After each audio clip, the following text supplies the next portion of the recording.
हरे कृष्णा, ओम गणेशाय नमः।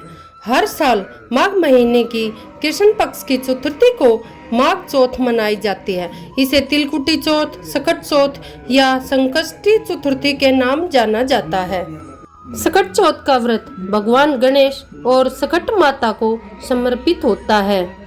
इस दिन माता अपने संतान की सुरक्षा हेतु और उज्जवल भविष्य के लिए इस व्रत को रखती है और निसंतान महिलाएं अपने संतान प्राप्ति के लिए इस व्रत को रखती है और भक्त अपने सभी विघ्नों को टालकर कथा का श्रवण करते हैं। चलिए जानते हैं साल 2026 में सकट चौथ या माघी चौथ कब रखते हैं, पूजा का क्या समय रहेगा और चंद्रोदय किस समय होगा, क्योंकि इस दिन बिना चांद को अर्घ्य दिए व्रत पूरा नहीं किया जा सकता। और चलिए जानते हैं कि इस दिन कौन कौन से शुभ योग और अशुभ योग बन रहे हैं। इस बार मास माघ कृष्ण पक्ष 2026 चतुर्थी तिथि 6 जनवरी मंगलवार सुबह 8:02 से शुरू होगी और पूरे मंगलवार को चतुर्थी तिथि रहेगी और चतुर्थी तिथि का समापन 7 जनवरी बुधवार को सुबह 7 बजकर होगी। ऐसे में इस बार 6 जनवरी मंगलवार को ही सकट चौथ का व्रत मनाया जाएगा और भगवान गणेश की पूजा की जाएगी। इस बार सकट चौथ का व्रत 6 जनवरी मंगलवार से लेकर 7 जनवरी बुधवार सूर्योदय तक किया जाएगा। हालांकि इस व्रत में बहुत सी महिलाएं रात को चंद्र की पूजा करके फलाहार या सात्विक अन्न ग्रहण कर सकती है।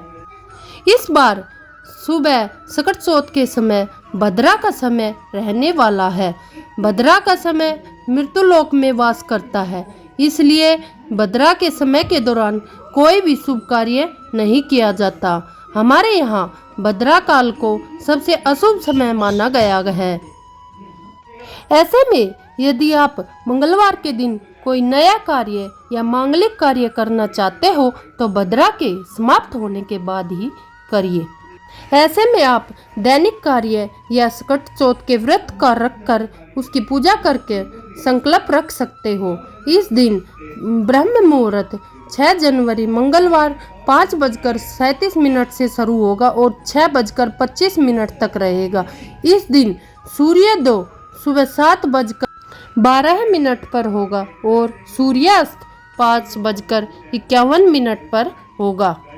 इस दिन अभिजीत मुहूर्त 12:11 पर शुरू होगा और 12:51 पर समाप्त होगा और अमृत काल सुबह 10 बजे से शुरू होकर 12 बजे तक रहेगा और इसके बाद आग्लेशन नक्षत्र 12:17 तक रहेगा। इसके बाद माघ नक्षत्र शुरू हो जाएगा और इसके साथ साथ प्रीति योग रात 8:21 तक रहेगा और इसके बाद आयुष्मान योग आरंभ हो जाएगा। और राहु काल की बात करें तो यह दोपहर 3 बजकर शुरू होगा और शाम 5:30 बजे तक रहेगा। और इस बार सकट चौथ के दिन चंद्र उदय का समय रहेगा रात 9:07 पर। इस समय आप चंद्र को अर्घ देकर अपना व्रत खोल सकते हो। और अगर हम भद्रा की बात करें तो भद्रा 6 जनवरी मंगलवार को सुबह 8:01 पर समाप्त होगी। भद्रा पहले दिन से ही शुरू हो जाएगी। ऐसे में जो लोग भद्रा में विश्वास रखते हैं, डेली पूजा नहीं कर सकते तो 8:02 से अपनी पूजा शुरू कर सकते हैं और इसके बाद व्रत प्रारंभ कर सकते हैं। शास्त्रों में ऐसा कहा गया है कि भद्रा के समय पूजा पाठ आदि कर सकते हैं। सकट चौथ के व्रत के दिन भगवान श्री गणेश को गुड़ और तिल से बनी मिठाई या तिलकुट का भोग लगाया जाता है और इसके बाद सभी लोगों में बांट सकते हैं। तो दोस्तों, यह थी आज की वीडियो। जानकारी आपको कैसी लगी? अगर अच्छी लगी तो वीडियो को लाइक करें और चैनल को सब्सक्राइब करें। धन्यवाद दोस्तों।